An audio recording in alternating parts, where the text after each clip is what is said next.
ورحمة الله وبركاته. الحمد لله نحمده ونستعينه ونستغفره ونؤمن به ونتوكل عليه ونعوذ بالله من شرور أنفسنا ومن سيئات أعمالنا من يهده الله فلا مضل له ومن يضلله فلا هادي له وأشهد أن لا إله إلا الله وحده لا شريك له ونشهد أن سيدنا وسندنا وحبيبنا وطبيبنا ومحبوبنا ومولانا محمدا عبده ورسوله أرسله بالحق بشيرا ونذيرا وداعيا إلى الله بإذنه وسراجا منيرا فقد قال الله تعالى أعوذ بالله من الشيطان الرجيم بسم الله الرحمن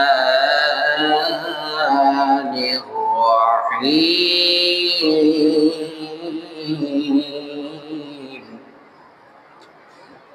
إن أول بيت وضع للناس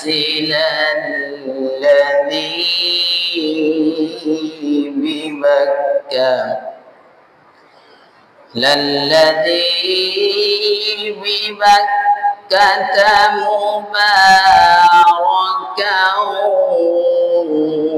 وهدى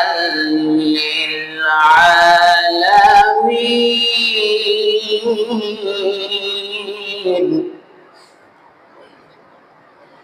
فيه آيات بينات مقام إبراهيم ومن دخله كان آمنا ولله على الناس حج البيت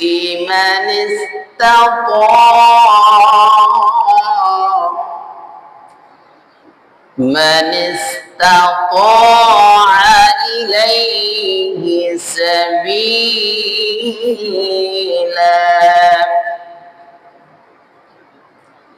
ومن كفر فإن الله غني عن العالمين أو كما قال عليه الصلاة والسلام إن الله وملائكته يصلون على النبي يا أيها الذين آمنوا صلوا عليه وسلموا تسليما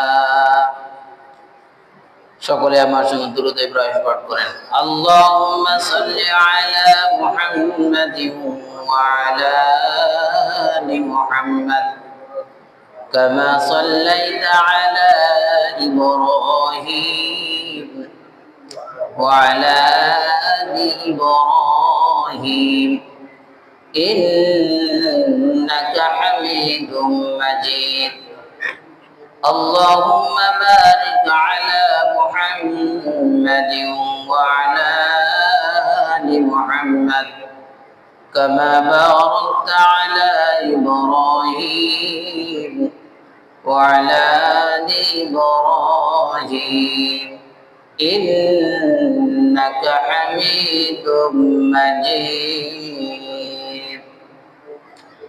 সমস্ত প্রশংসা সেই মহান রব্বুল আলামিনের জন্য যে মহান রব্বুল আলামিন আজ পবিত্র জুমার দিনে আমাদের প্রত্যেককে আল্লাহ সুবহানাহু ওয়া তাআলা সুস্থতা দান করেছেন। সেই মহান রব্বুল আলামিন যিনি আমাদের সুস্থ অবস্থায় তার পবিত্র স্থান মসজিদে আসার এবং বসার তৌফিক দান করেছেন। এজন্য সেই মহান রব্বুল আলামিনের দরবারে শুকরিয়া আদায় করি আলহামদুলিল্লাহ।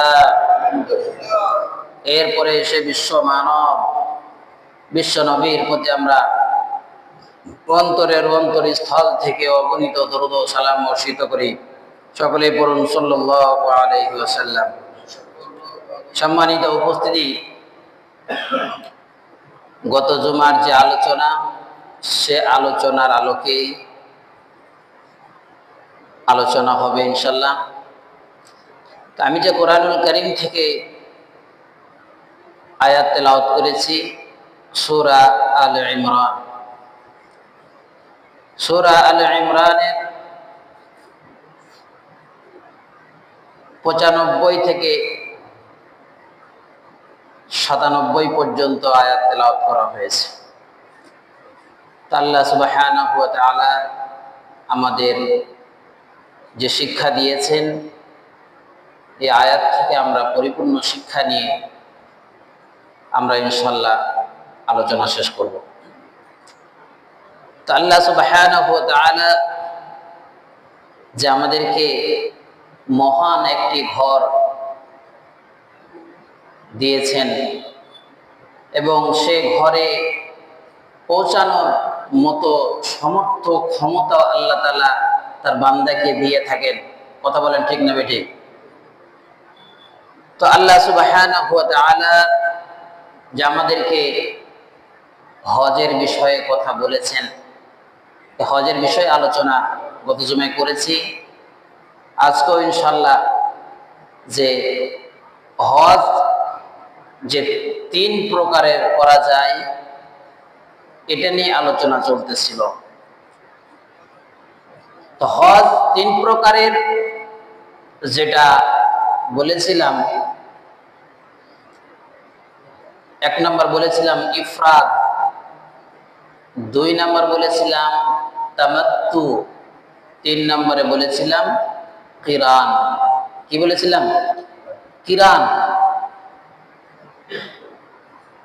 তো ইফরাদ হজ আমরা কিভাবে পালন করব কিছু আলোচনা হয়েছিল।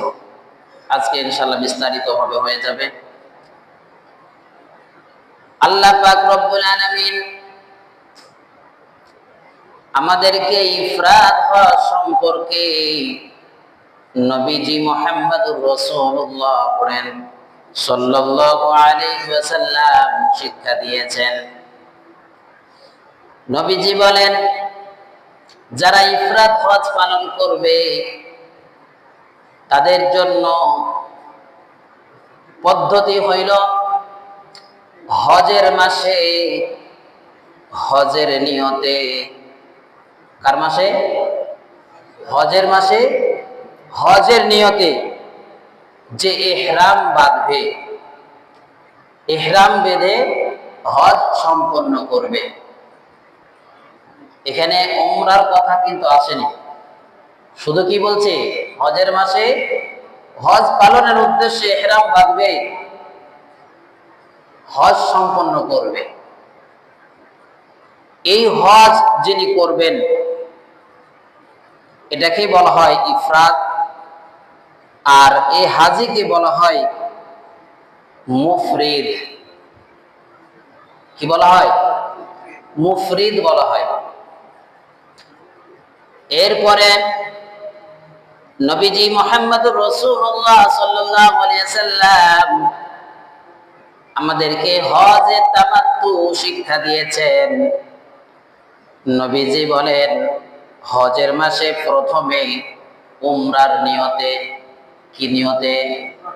উমরার নিয়তে ইহরাম বাঁধবে, ইহরাম বেঁধে উমরা হজ সম্পন্ন করবে।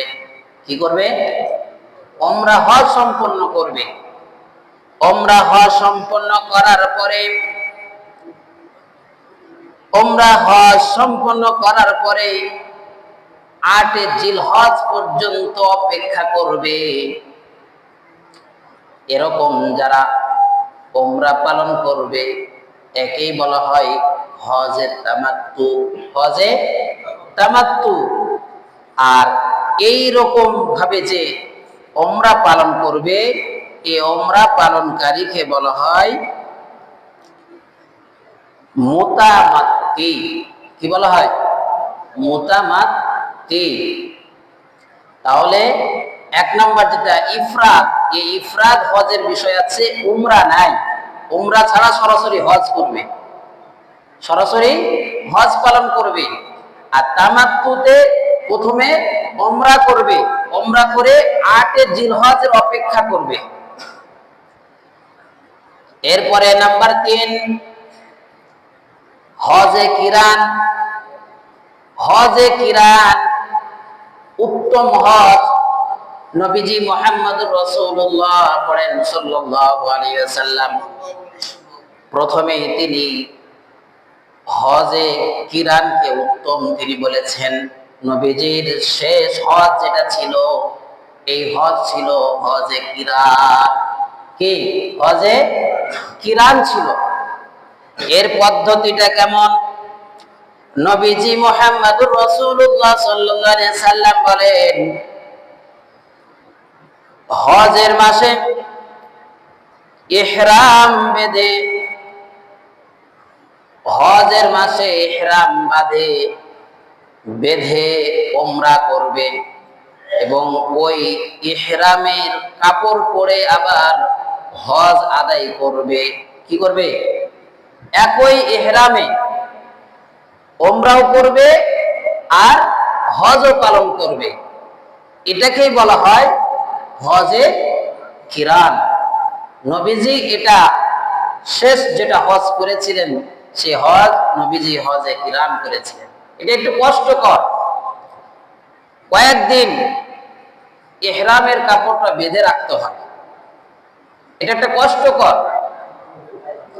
তাহলে ইফরাদ বুঝে গেলাম, ইফরাদ বুঝে গেলাম যে শুধু হজের নিয়তে ইহরাম বেঁধে হজ পালন করা।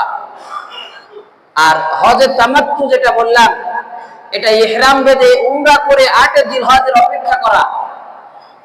হজে কিরান যেটা বললাম হজের মাসে ইহরাম বেঁধে উমরা করে আবার হজ করে একই ইহরামে, এটাকে বলা হয় হজে কিরান। এই হলো 3টি হজের পদ্ধতি। তাহলে আমাদের হজের আনুষ্ঠানিকতা কি থেকে শুরু হয়? ইহরাম থেকে শুরু হয়। আমাদের হজের আনুষ্ঠানিকতা কি শুরু হয়? ইহরাম দিয়ে শুরু হয়। নবীজি মুহাম্মদুর রাসূলুল্লাহ সাল্লাল্লাহু আলাইহি সাল্লাম আমাদেরকে একটা সীমা দিয়েছেন যে মক্কার এই এরিয়ার মধ্যে প্রবেশের পূর্বে আমাদেরকে ইহরাম বাঁধতে হবে। কি বাঁধতে হবে? ইহরাম বাঁধতে হবে। যেহেতু আমরা বাংলাদেশি, আমাদেরকে এমন একটা বহনে নিয়ে যায় যেটা মুহূর্তের মধ্যে ওই সীমানা পার হয়ে যাওয়ার সম্ভাবনা থাকবে। কি হয়ে যাবে? আমাদেরকে তো একটা এরিয়া দেওয়া হয়েছে, যে এরিয়াটার ঢোকার আগেই ইহরাম সম্পূর্ণ করতে হবে। কথা কি বুঝতে পারছেন? আবার যে কোনো জিনিসের একটা সীমাবদ্ধতা আছে। মক্কায় হজের নিয়তে ঢুকলে একটা এরিয়া আছে, সেটাকে বলা হয় মিকাত। ওই এরিয়াটার ঢোকার আগে আমাদেরকে ইহরাম বেঁধে পরিপূর্ণ হতে হবে। যা কাজ আছে কাজগুলো সম্পূর্ণ করতে হবে। কি কি কাজ আছে? নবীজি মুহাম্মদুর রাসূলুল্লাহ সাল্লাল্লাহু আলাইহি সাল্লাম আমাদেরকে শিক্ষা দিয়েছেন কাজগুলো কি আছে। নবীজি বলেন, যখন তোমরা হজের নিয়তে বাড়ি থেকে বের হয়ে যাবা, ওই মিকাত পাওয়ার আগেই ইহরামের কাজগুলো পরিপূর্ণ করে নিতে হবে। এখানে কাজ হলো কি? আমার আপনার স্বাভাবিক জীবনে যেই সমস্ত জিনিসগুলো আমাদের বৈধ ছিল, যেমন চুল কাটা আমাদের বৈধ কাজ নাকি হারাম? কথা বলেন। বৈধ কাজ। মোচ কাটা বৈধ কাজ, হাতের নখ কাটা বৈধ কাজ, বগলের লোম কাটা বৈধ কাজ, নাভির নিচের লোম কাটা আমাদের বৈধ কাজ। এই সমস্ত কাজগুলো ওই ইহরাম বাঁধার পূর্বে আমাদেরকে পবিত্র হয়ে যেতে হবে। কথা বলেন। এগুলো থেকে আমাদেরকে পবিত্র হতে হবে। আর ইহরাম অর্থ হইল আমাদেরকে হারাম করে নেওয়া। যখন আমরা ইহরাম পরিপূর্ণভাবে বেঁধে নিব, ইহরাম পরিপূর্ণ হওয়ার পরে আমরা হাতের নখও কাটতে পারবো না, চুলও কাটতে পারবো না, মোচও কাটতে পারবো না, আমরা কোনো কিছু করতে পারবো না। এই সমস্ত কাজ থেকে আমাদেরকে বিরত থাকতে হবে। এটাই হলো ইহরাম।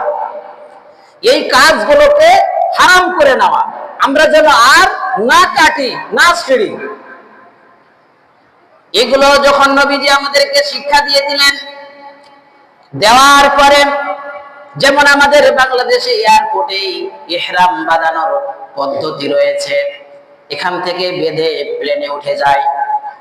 যারা হজে গেছে তারাই বুঝতে পারছেন যে আমাদেরকে ইহরাম কোথায় বাঁধিয়েছে। এগুলো সব কিছু কাটার পরে গোসল করে ইহরাম বাঁধা উত্তম। গোসল করে ইহরাম বাঁধা উত্তম। যদি দেখা যায় সম্ভাবনা না থাকে গোসল করার, তাহলে সেখানে আমাদেরকে ওযু করে নিতে হবে। কি করতে হবে? ওযু করে নিতে হবে। ওযু করলেও হয়ে যাবে, আবার গোসল করলেও সবচেয়ে উত্তম হয়ে যাবে। এই হলো পদ্ধতি। যখন আমাদের এগুলো কাজ হয়ে যাবে, গোসল করে ইহরাম বেঁধে নবীজি বলেন, তোমরা হজের জন্য ওই ইহরামের জন্য 2 রাকাত নফল নামাজ পড়ো। কয় রাকাত? জোরে বলেন, কয় রাকাত? 2 রাকাত নফল নামাজ কেন আমরা পড়বো?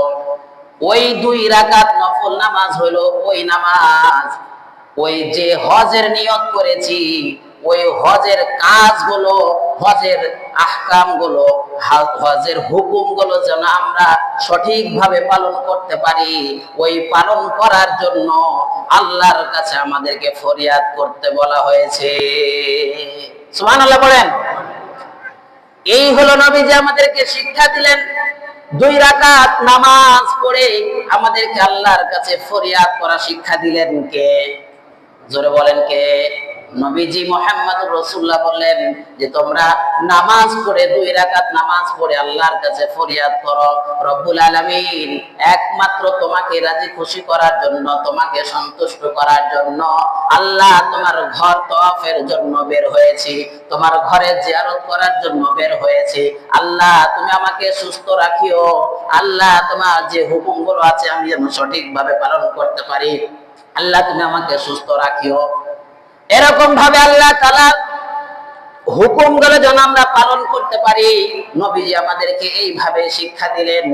এরপরে নবীজি বললেন, শিক্ষা দিয়েছেন কি, যখন তোমার নামাজ শেষ হয়ে যাবে, দোয়া শেষ হয়ে যাবে, আমার সঙ্গে বলেন লাব্বাইক আল্লাহুম্মা লাব্বাইক লাব্বাইক লা শারীকা লাকা লাব্বাইক ইন্নাল হামদা ওয়ান নি'মাতা লাকা ওয়াল মুলক লা শারীকা লাক।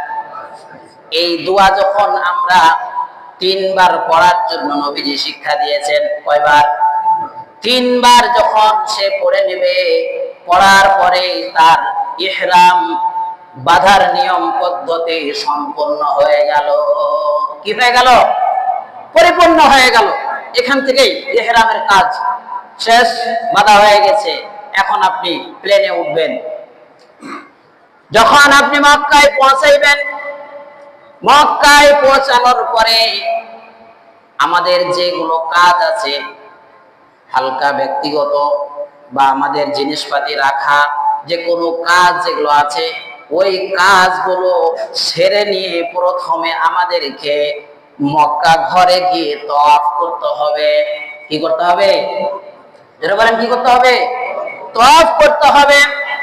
এই তওয়াফকে বলা হয়েছে তওয়াফে কুদুস। কি বলা হয়েছে? তওয়াফে কুদুস বলা হয়েছে। যারা ইফরাদ হজ পালন করবে, যারা কিরান হজ পালন করবে, যারা ইফরাদ হজ পালন করবে বা কিরান হজ পালন করবে, এদের জন্য এই তওয়াফটা হইল সুন্নাত। এই তওয়াফটা কি? সুন্নাত। প্রথমে গিয়ে জিনিস সামানাদি রেখে দিয়ে মক্কা ঘরকে তওয়াফ করবে। যারা 3 রকম হজের কথা আমি বলেছি, ইফরাদ, তামাত্তু, কিরান, যারা ইফরাদ এবং কিরান হজ পালন করবে তাদের জন্য এই প্রথম উমরাটা হবে, তওয়াফটা হবে কিসের? সুন্নত হবে। আর যে তামাত্তু হজ পালন করবে তার জন্য ফরজ হয়ে যাবে। তার জন্য কি হবে? ফরজ হয়ে যাবে। এরপরে যখন তামাত্তু হজ পালন করবে, ওই তওয়াফের পরে সে সাই করবে। আর যারা ইফরাদ এবং কিরান হজ পালন করবে তারা সাই করলেও হবে, না করলেও হবে, কিন্তু পরে তাদেরকে করতে হবে। এরপরে যখন এই কাজ শেষ হয়ে গেল, তওয়াফ হয়ে যাবে, 8 জিলহজের অপেক্ষা করবে। কার অপেক্ষা করবে? কথা বলেন কার? 8 জিলহজের অপেক্ষা করবে। যেদিন 8 জিলহজ হয়ে যাবে সেই দিন সকল হাজীকে অর্থাৎ সবাইকে মিনা চলে যেতে হবে। কোথায় যাবে? মিনায় যাবে। মিনায় যাওয়ার পরে ওই 8 জিলহজের জোহর, আসর, মাগরিব, এশা এবং ফজর কয় ওয়াক্ত বললাম? যারা বলেন কয় ওয়াক্ত? 5 ওয়াক্ত। 8 জিলহজে যখন মিনায় যাবে, মিনায় যাওয়ার পরে জোহর, আসর, মাগরিব, এশা, ফজর এই 5 ওয়াক্ত নামাজ তারা সেখানে মিনায় গিয়ে পড়বে। মিনায় যখন 5 ওয়াক্ত নামাজ পড়া হবে, ওখান থেকে আবার আরাফার দিকে রওনা হবে। কোথায় হবে? ফজরের পরে রওনা হবে, আরাফার ময়দানে চলে যাবে। আরাফার ময়দানে যখন যাবে, ওই জায়গাতে যায় জোহর এবং আসরের নামাজ পড়বে। কয় ওয়াক্ত হইল? জোরে বলেন কয় ওয়াক্ত? মিনায় কয় ওয়াক্ত? 5 ওয়াক্ত। আরাফায় কয় ওয়াক্ত? 2 ওয়াক্ত। ওই আরাফায় যখন সে 2 ওয়াক্ত নামাজ পড়বে, বাকি মাগরিব আছে সামনে, এর সময়ে সে দোয়া, ইস্তেগফার, দুরূদ শরীফ যত রকমের দোয়া আছে সে পাঠ করতে থাকবে। সে কি করবে? পাঠ করবে।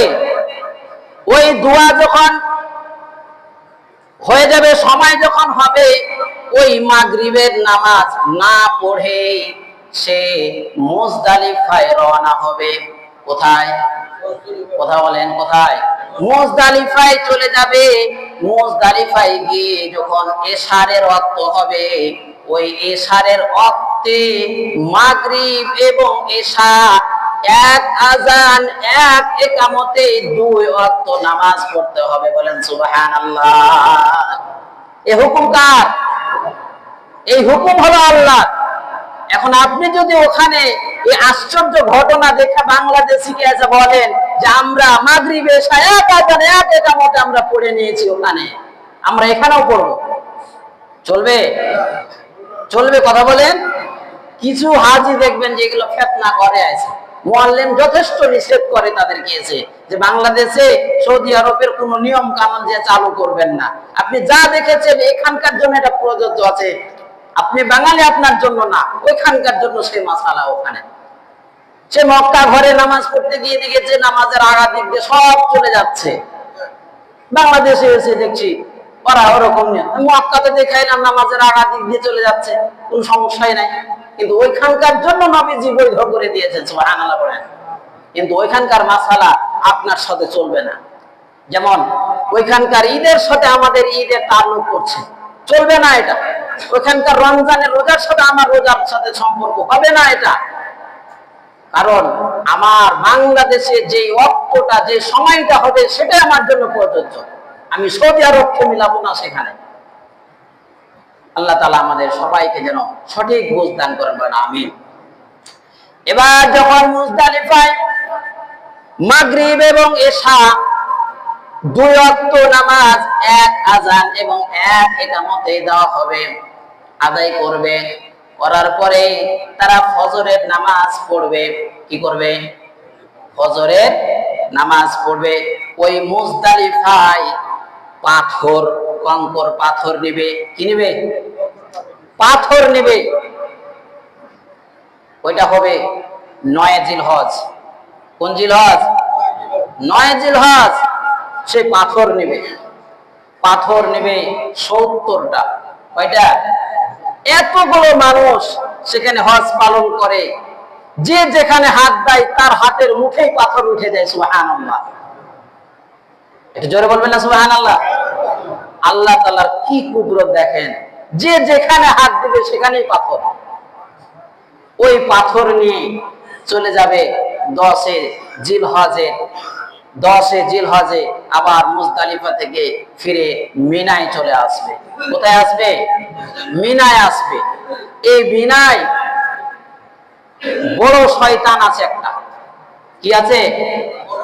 বড় শয়তান আছে। ওই বড় শয়তানকে প্রথমে 7টা কঙ্কর মারবে। কয়টা মারবে? 7টা মারবে।